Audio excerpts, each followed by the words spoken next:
Last but not least, Kabbalah. Now, Freemasonry is something that is global, and this is a global organization. But Freemasons have different groups that are separated, they're compartmentalized within it. So within the Jewish community, the head of the Freemasons there would be B'nai B'rith. B'nai B'rith is sort of like their whole template of how they control that community. And they do that in the entertainment industry as well. B'nai B'rith has a very strong presence in it. And they're all loosely affiliated to what you'll find out more about, which is the Berivian Illuminati. But they control the Jewish side of the industry. And the African-American side, that's being controlled by the Boule. And if you don't know anything about the Boule, well, P. Diddy is a part of that. And then outside of that particular group, they had separate groups that were known as Prince Hall Freemasons on the African-American side. But the Jewish community has always only had B'nai B'rith. And some of them became Masons on their own without being a B'nai B'rith. But I think it's important to understand how Masons operate, because this is another religion that they like to keep secrecy and like to hide about what it is they get into and their belief system. So sit back and enjoy. You're about to be very enlightened and your brain's going to crack open.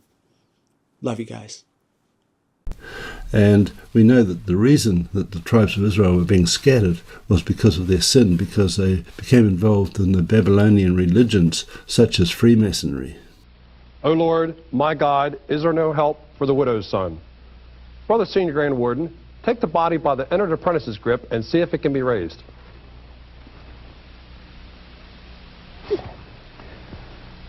Most worshipful King Solomon, the body cannot be raised by the entered apprentice grip. The skin slips from the flesh. Take it by the fellow craft's grip and see if it can be raised. For reasons already assigned, it cannot be raised by the fellowcraft grip. The flesh cleaves from the bone. In this our extremity, what should we do? Let's pray. Okay, at this point, we will eliminate the prayer.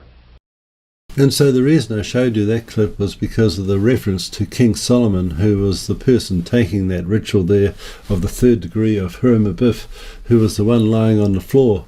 And the original three grand masters of Freemasonry, King Solomon, King Hiram, and Hiram Abiff, the architect. And so this is a ritual that's part of Freemasonry today and was the cause of the split up of Israel and also of its dispersion through the nations. And so this is a religion that God hates. And so let's have a look now at King Solomon and what happened to him.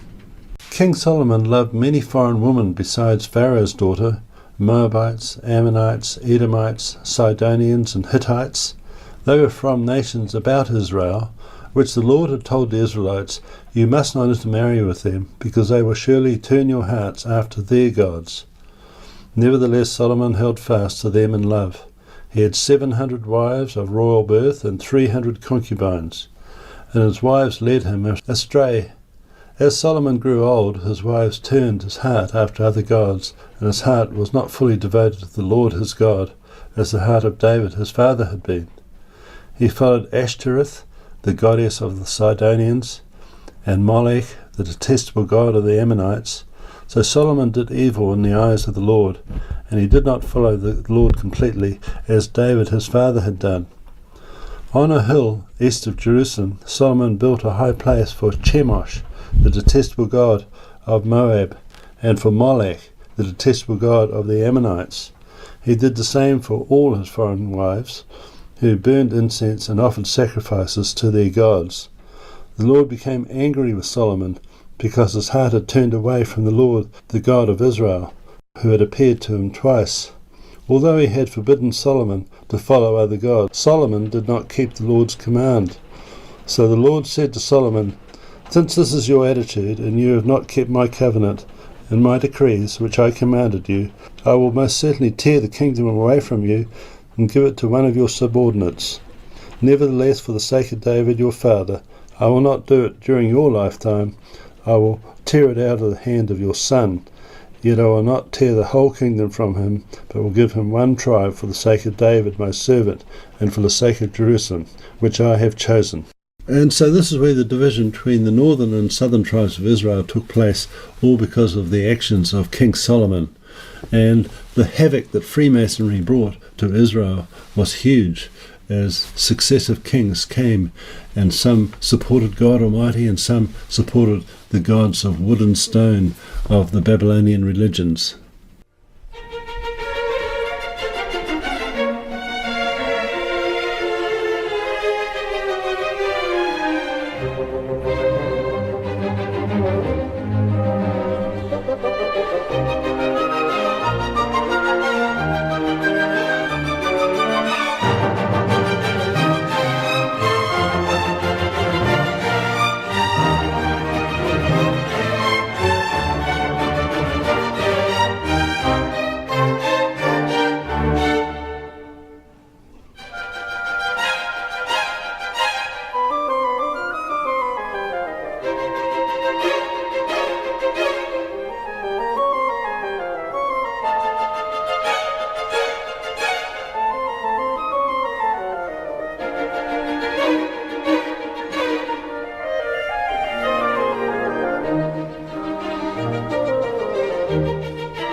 Welcome to this latest edition of FBI Faith-Based Investigation. I'm Michael Voris. I'm standing here right in front of the largest Masonic temple in the world. It's located in the Archdiocese of Detroit and opened in 1926, just a few years before the Great Depression hit the United States. It's a meeting place for the group that we'll be focusing on in this episode of FBI, the Freemasons. This 14-story Gothic-style building is quite spectacular. An interior that has 1,037 rooms and a whopping 12 million square feet. According to one source, never before or since has so large and complex a temple been built, including the one made famous by King Solomon. Side note, the first U.S. President, George Washington, was a Freemason, and his own tools were used in a ceremony for placing the cornerstone of this building. However, it should be mentioned that Washington was never an active participant in Freemasonry, and there's some pretty strong evidence that he converted to Catholicism on his deathbed. But back to the building. As you can see, it's truly a striking edifice to behold, but don't be fooled. While Masonic architecture may be beautiful, that's just the exterior. The inside of this organization is a whole different story. Its goals, at the highest levels of the craft, are pure evil.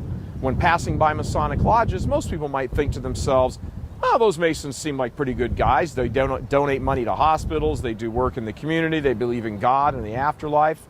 And Shriners, oh yeah, those are the guys who wear the funny hats and drive those little cars in parades. Sure, maybe it's a bit secretive, but hey, it's just a bunch of hardworking guys who want to have a boys' club in their free time. No harm. This is a common misunderstanding, and to be honest, how most Freemasons think of themselves and their organization. But if you look closely at the teachings of the craft, they are subtly deceitful. And of course, once you reach the elite, the very highest levels of Masonry, you'll learn what they hide from all the lower ranks. And it's something darker and more insidious than you could imagine. Freemasonry on this episode of FBI.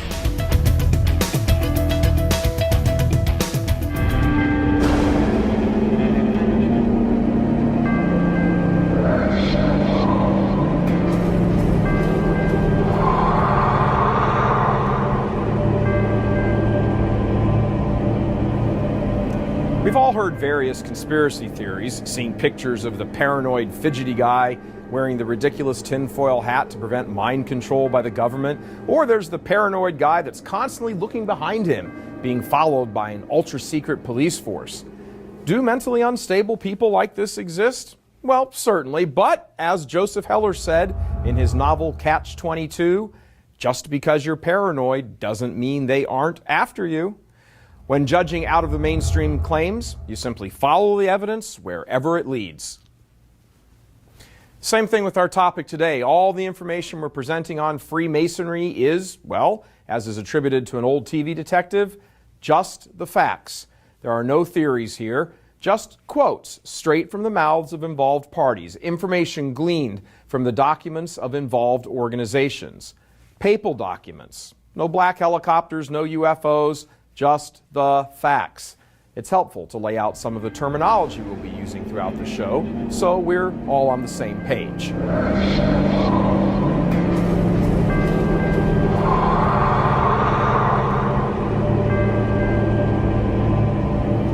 To start, the organization is known by a few names. Freemasonry, the shortened version, which is simply Masonry. They're also known as the Craft or the Lodge. All these names, all four of them, are used interchangeably. The word Mason comes from the Latin matio, meaning a builder of walls or a stonecutter. Now, someone who belongs to Freemasonry is called a Freemason, or simply a Mason. Another commonly known name is a Shriner, which is a high-level Mason. Not all Masons rise to the level of Shriners, but all Shriners are Masons. Now, within Masonry, there are different degrees: entered apprentice, fellow craft, and master Mason. After a Mason reaches the third level, which is Master Mason, he can then choose to follow either the Scottish Rite or the York Rite. Within each rite, there are various steps or progressions that a Mason may ascend. Now, there are other rites within the lodge, but these are the two main rites. In this show, we'll be concentrating on the Scottish Rite, which is the most common in the United States. The Scottish Rite has 33 degrees or steps. Now, Masonry doesn't consider these to be steps, which it calls degrees in the same sense of the first three that we just saw: entered apprentice, fellow craft, and master Mason. These degrees, which Masons call light degrees, meaning they are becoming more illumined, are more like honors the Mason receives as he progresses within the lodge. The basic Masonic organization is called a lodge. The organization is called the lodge, which is subjected to a Grand Lodge. So, for example, in Detroit, we might have, let's say, the Detroit No. 2 Lodge, which is subject to the Grand Lodge of Michigan. The lodges are not the same as the temples. While the temple is the physical building where the Masons gather, the lodge is the hierarchical structure. One of the quotes we started with the show was from Pope Leo XIII's encyclical Humanum Genus on Freemasonry. The Holy Father penned the Church's definitive statement against the craft back in 1884 to warn the Catholic faithful about the dangers of this seemingly innocent group. Many Catholics were joining the Masons back then, unaware of what they really stood for. Unfortunately, Catholics are still joining the group today for social reasons or to network and make business connections, not knowing the kind of danger to which they're exposing their souls. Pope Leo instructed the faithful to tear away the mask of Freemasonry. And tear away we shall. But before we do that, let's learn about the organization and some of its basic history.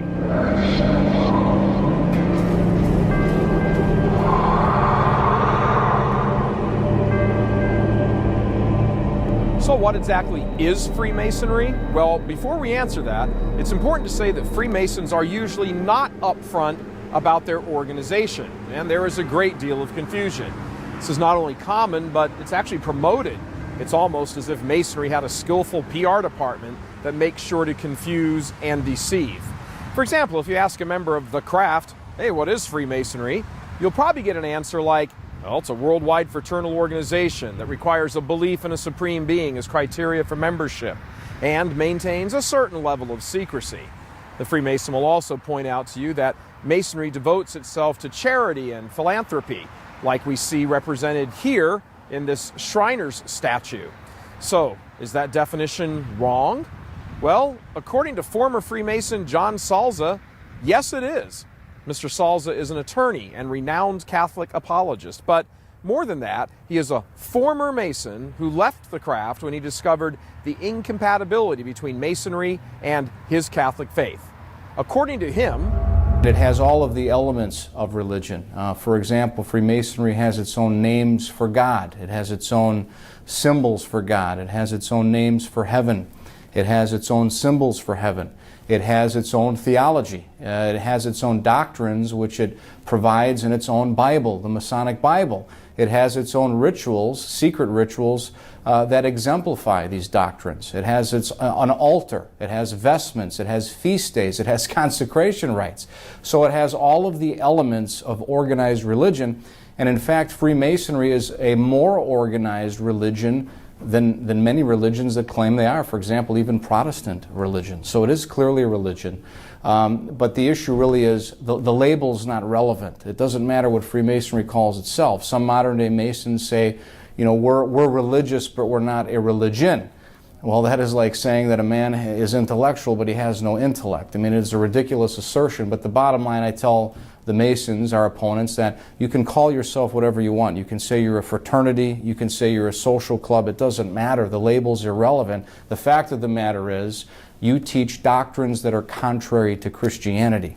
There is no fraternity exception for teaching error that leads souls to perdition. If we look at how Masonry is defined by its own authors, it's easy to see that it's not a mere fraternity. Let's take a look at some of the definitions. The definitions of Freemasonry have been numerous, but they all unite in declaring it to be a system of morality, by the practice of which its members may advance their spiritual interest and mount by the theological lodge on earth to the lodge in heaven.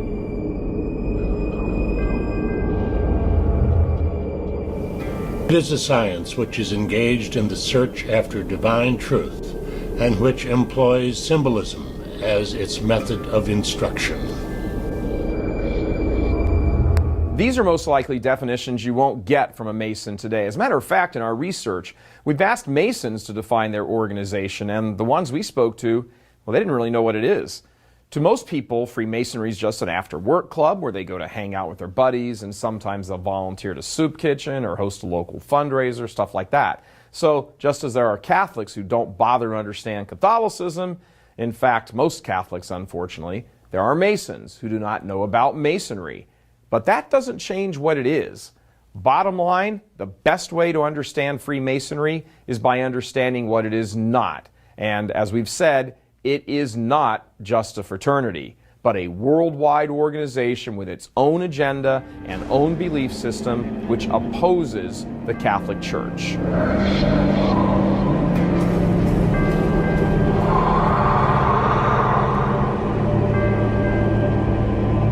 Masons might deny that Freemasonry has a fixed set of beliefs or creed, but if we turn to their own highly recommended and celebrated authors, we get quotes like this. Although Freemasonry is not a dogmatic theology and is tolerant in the admission of man of every religious faith, it would be wrong to suppose that it is without a creed. Masonry's creed is expressed in two ways, by their written and their unwritten laws. The written laws are universal rituals found in their Book of Constitutions and practiced by Masons in their lodges around the world. The unwritten laws are called landmarks. Here's John Salza to explain more about these landmarks. Landmarks are really considered to be the oral tradition, if you will, of Freemasonry. There's no one universal set of landmarks. There are some variations, but essentially the landmarks are the same, in that Freemasons must believe in a deity. It doesn't matter what God they believe in, they just believe in a supreme being. They must believe in secrecy, that the rituals are secret. They communicate these truths of their religion in ritual, and they must believe in a life, an eternal life, and that is gained through the practice of Masonic virtue, basically a works-based salvation. Another landmark would be the oaths of covenant secrecy that the Masons swear to the lodge never to reveal their doctrines. Another landmark is the use of these symbols from the operative stonemasons. For example, the square, the level, the plumb, the trowel. You know, these are symbols that communicate basic Masonic doctrines and principles and truths. Freemasonry not only has its own creed, but other religious elements to it, like their own liturgy, expressed by pagan rituals and oaths. They also have, get this, prayers, vestments, temples, weekly gatherings, and celebrants whom they call worshipful masters. Some authors, like Freemason Albert Mackey, state that although Freemasonry is not a religion, it is a religious organization, while other authors, like Freemason Albert Pike, say that Masonry is not a religion or a religious organization, but has elements of a religion. Now, whether Freemasonry is or is not a religion seems to be debatable, but the bottom line is it doesn't matter whether it is or isn't a religion. Whether we call it a fraternity or a social club, what matters is that it teaches heresy and it is directly opposed to the one holy Catholic and Apostolic Church. Masonry also has its own goals, which most Masons will say are charitable activities, but their leading minds take it a step further. It is neither charity nor almsgiving, nor the cultivation of the social sentiment, for both of these are merely incidental to its organization, but it is the search after truth. We've said in the beginning of the show that we would only use reliable sources to portray Masonry as it is. And in order to do so, we went through Masonic archives and found reliable and trustworthy authors such as Henry Coyle, Albert Pike, and Albert Mackey. As a former Mason, John Salza has something to say about them. But it is important to note that these authors are considered some of the highest authorities of Freemasonry, and all of the Grand Lodges in the United States, and this is important, they recommend to their Masons these books. And so when non-Masons, opponents like me, bring up these books to prove that Masonry claims it's a religion, the Masons, of course, will say, well, they're not our authorities, okay? But then, on the other hand, their own Grand Lodges recommend these books as titles to be read by their Masons in their jurisdiction. So you see the hypocrisy there. But again, it ultimately doesn't matter what people try to label Freemasonry. The fact is it has all the elements of religion, and this is why the Church has condemned it. As Salza said, these authors are recognized by Grand Lodges themselves as essential and recommended Masonic literature. If you hear a Mason saying he has never heard of these guys, well, he should have. That's like saying you're a Catholic, but you've never heard of St. Peter or St. Paul. So whether an individual Mason knows or reads these authors, that's irrelevant. A very common question when it comes to Masonry is, who is the final authority when it comes to the craft? Unlike Catholicism, Masonry does not have an ultimate authority, a pope, if you will. The final authority of the craft rests in the ironclad tradition of their rituals. Those rituals are collected together in the Book of Constitutions, compiled in 1717, which we'll discuss a little later on in the program.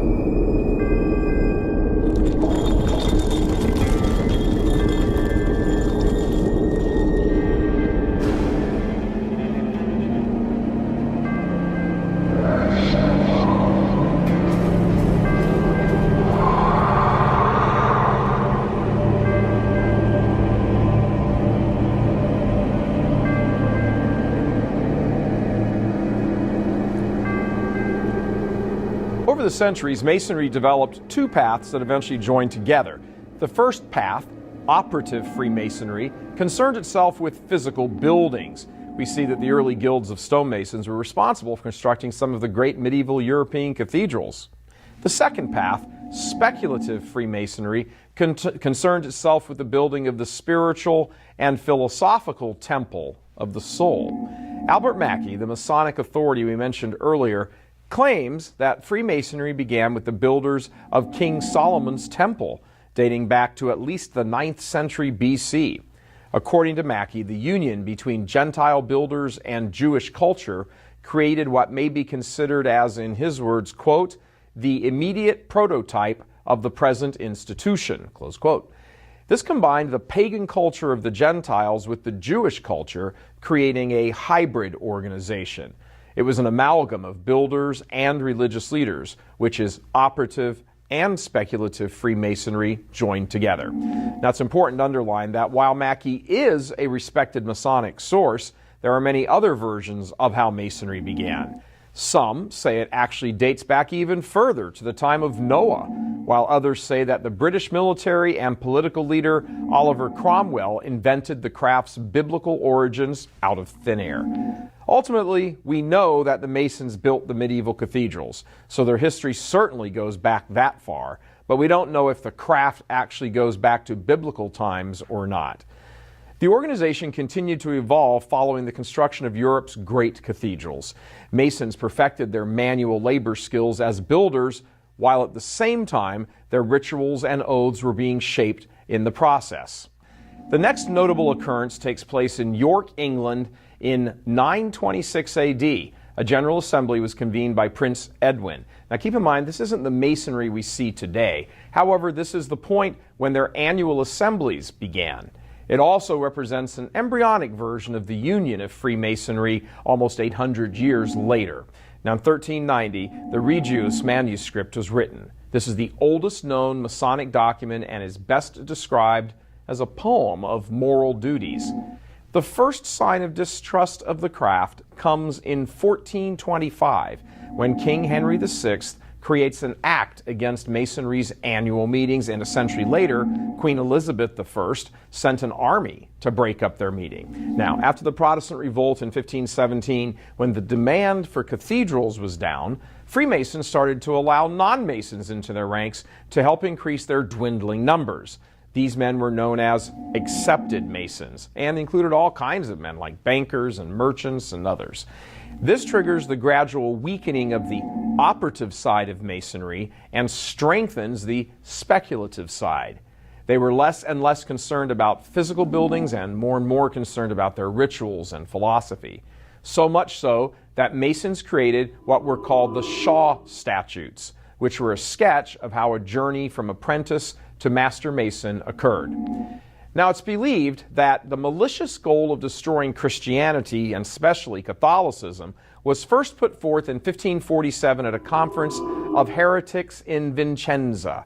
The person responsible for this idea was a man by the name of Lelio Sozzini. He was an Italian Renaissance humanist and an anti-Trinitarian reformer. This is the same man who was essentially responsible for the heresy of Unitarianism. After Sozzini's death, his nephew Fausto picked up the anti-Christian ball and ran with it. Young Fausto and his friends' goals were not just to destroy Christ's church, but to replace it with another temple where any heterodox idea or supporter was welcome. When the government of Venice became aware of their plans, Fausto and his friends fled. This is when the anti-Christian ideology found its way into Freemasonry. Incidentally, this fact of Sozzini seeking to destroy Christianity and Catholicism comes from a rather unique source, a work called Grand Orient Freemasonry Unmasked by Monsignor George Dillon. The level of trust we can put in this work is almost on par with a papal encyclical. As the story goes, Monsignor Dillon wrote the work in response to the charge from Pope Leo XIII's Humanum Genus, his encyclical, asking the faithful to unmask Freemasonry. Monsignor Dillon wrote his work about 6 months after the encyclical was released and presented it in person to the Holy Father, to Pope Leo. Pope Leo liked it so much that he paid for it to be translated into Italian and to be published. If that's not a stamp of approval, we don't know what is.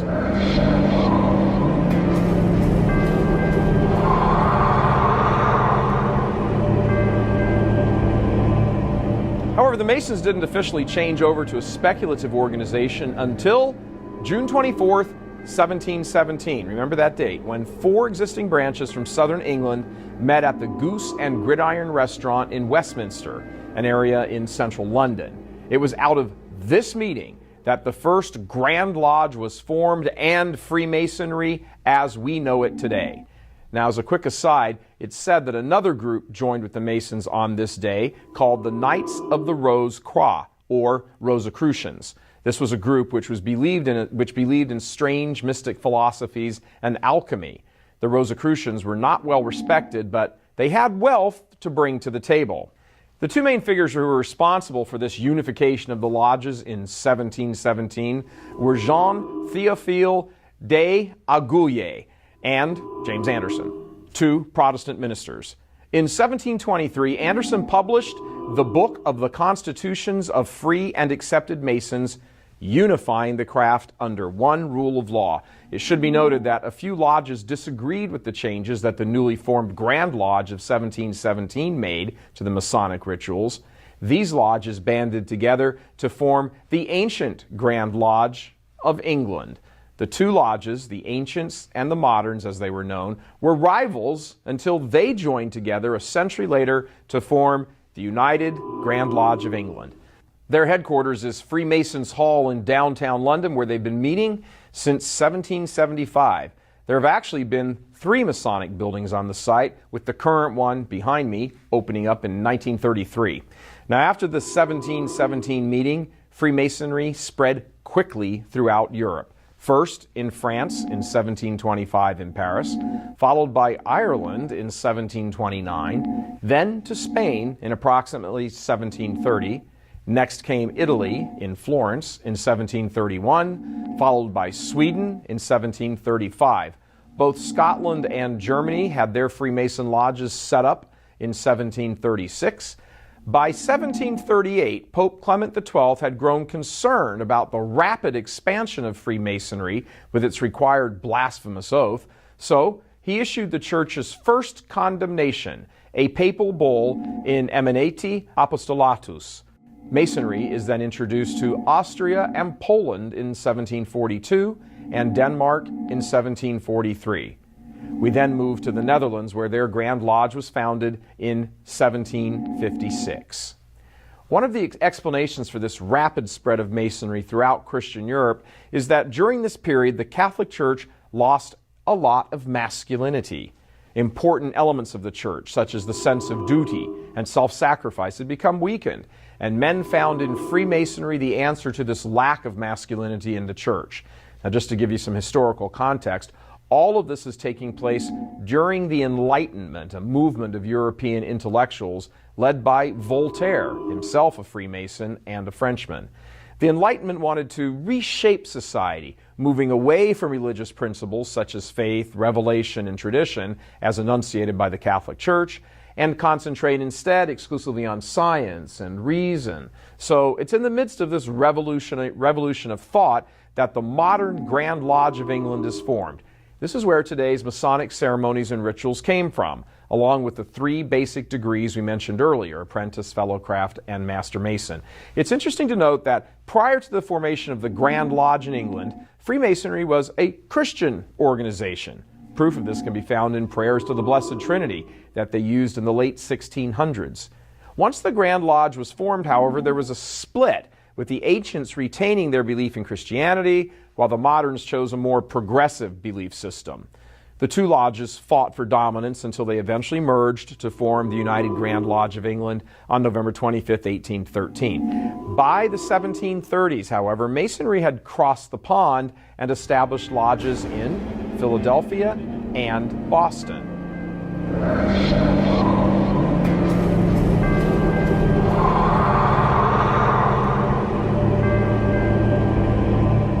About 10 years later, a new dark philosophy called Illuminism was introduced to the world. Illuminism was concocted by the philosopher Jacques de Lévrand Joachim de la Tour de la Casa Martinez de Pasquale, also known as Martinez de Pasquale. It was then refined by his student Louis-Claude de Saint-Martin. The main goals of Illuminism were the introduction of pantheism, which is a form of atheism, the implementation of communism, and finally, the destruction of Catholicism, and eventually all belief in God. All of these evil goals were put into action by the German professor Adam Weishaupt, who formed an organization called the Illuminati in 1776.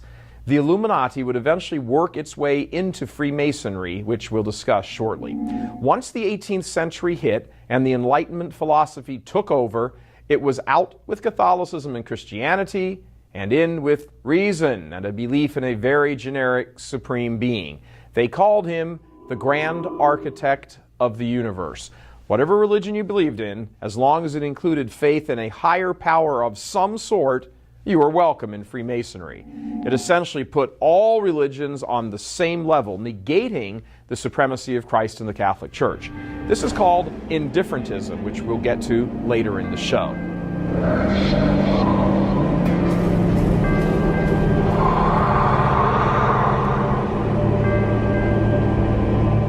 Over the past few centuries, the Masons have been deeply involved in many of the wars around the globe, but we'll just be focusing on 3 of them for the sake of time. The French Revolution began in 1789 and was a time of terrible bloodshed and social upheaval. Many are not aware that the French Revolution was actually planned by the Freemasons, the Illuminati, and others with sympathetic philosophies. Collectively, they were known as the Jacobins, named after the Dominican convent where they met. The initial plans were made for the revolution back in 1782 at the Congress of Wilhelmsbad, a kind of ecumenical council for Freemasonry held in Germany. In addition to sketching out their destructive plans for the French Revolution, the union of Freemasonry and the Illuminati was formalized there as well. To put the finishing touches on their plan to overthrow absolute monarchy and Catholicism in France, a second Congress was called. This one was organized by the French Illuminati. Everything was finalized here for the revolution. Of course, we hear about liberty, equality, and fraternity, along with the Declaration of the Rights of Man, as some of the more noteworthy outcomes of the French Revolution, but the maliciousness against the church, that isn't often mentioned. During the Reign of Terror, from September 1793 to July 1794, priests were decapitated, drowned, and killed by angry mobs. Over the course of the Revolution, over 20,000 laws were put into place to remove the Catholic Church's substantial authority and give it over to the state. Diplomatic and financial relations with the Holy See came to a halt. All monasteries in France were suppressed, their properties were seized, and monastic vows were suspended. All priests loyal to the Pope were sentenced to 10 years in prison for the crime of fanaticism. The public was to select all priests and bishops from now on. They were now under government supervision and were allowed to marry and divorce, and marriage was now a civil issue. A new civil religion was introduced: patriotism. Education, handled by the church for hundreds of years, was now handled by the state. They even ditched the Gregorian calendar and invented their own, with 10-day weeks and 3-week months. This was set up to abolish worship on Sundays. At one point during the Revolution, a woman was placed on the high altar of Notre Dame in Paris, representing the goddess of reason, who was now to be worshipped. And the Marquis de Sade promoted abortion for social reasons and as a way of controlling the population. This was the first time that abortion had become socially and medically acceptable, and it suggested that abortion spread in Western society due to de Sade's writings. Lest there be any doubt that the Freemasons were responsible for the French Revolution, 2 French politicians openly admitted it. On July 1st, 1904, in the Chamber of Deputies, which is the legislative assembly of the French Parliament, Marquis de Rossanvaux stated, Freemasonry has worked in a hidden but constant manner to prepare the revolution. We are then in complete agreement on the point that Freemasonry was the only author of the revolution, and the applause which I receive from the left, and to which I am little accustomed, proves, gentlemen, that you acknowledge with me that it was Masonry which made the revolution. Rossanvaux's counterpart, Mr. Jamil, responded saying, "We do more than acknowledge it, we proclaim it." But the French Revolution wasn't the only rebellion that the Freemasons were behind. Next, the Bolshevik Revolution of 1917, which was the cause of Russia becoming atheistic and Marxist communist, was inspired by the Freemasons. The very idea of a Russian Revolution came from that country's Masonic lodges. Mackey's Encyclopedia of Masonry states, The first revolution in March 1917 is said to have been inspired and operated from these lodges, and all the members of Kerensky's government belonged to them. Alexander Kerensky was the prime minister of the Provisional Revolutionary Government, who was incidentally childhood friends with Lenin, and also a key figure in paving the way for the October Revolution later in 1917, which installed the Bolsheviks. As a quick aside, when Kerensky died, he was refused a Christian burial by both the Serbian and Russian Orthodox churches because he was a Freemason. We also learned that some of the funding for the Bolshevik Revolution came from a famous Mason, Lord Alfred Milner, who we'll learn more about later in the show. Arseny Degulevich, an important general who led forces against the Bolsheviks, wrote in his book, Tsarism and the Revolution. In private interviews, I was told that over 21 million rubles were spent by Lord Milner in financing the Russian Revolution.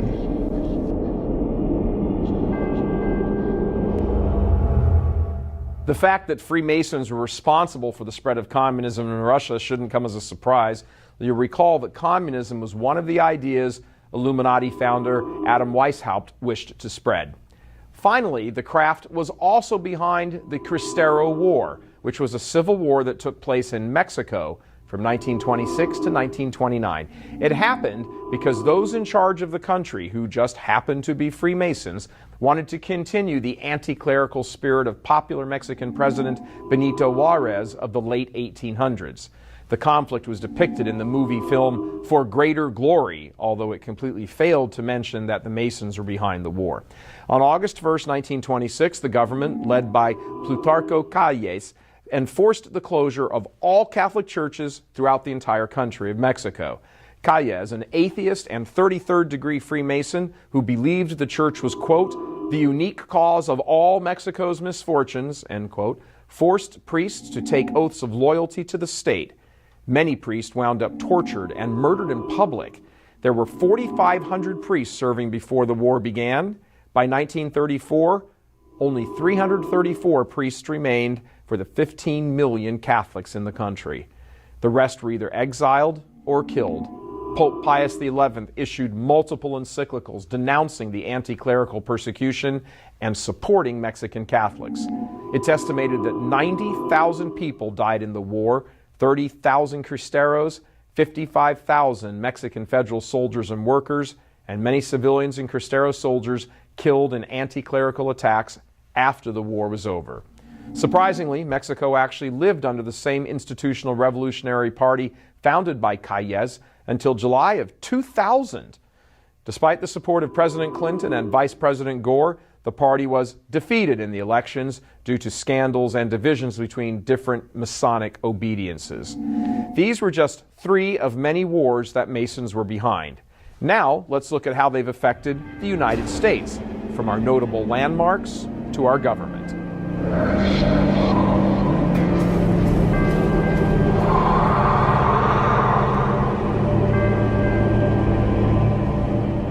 Hey guys, if you want to watch more clips, click here. And if you want to watch the full podcast, click right here.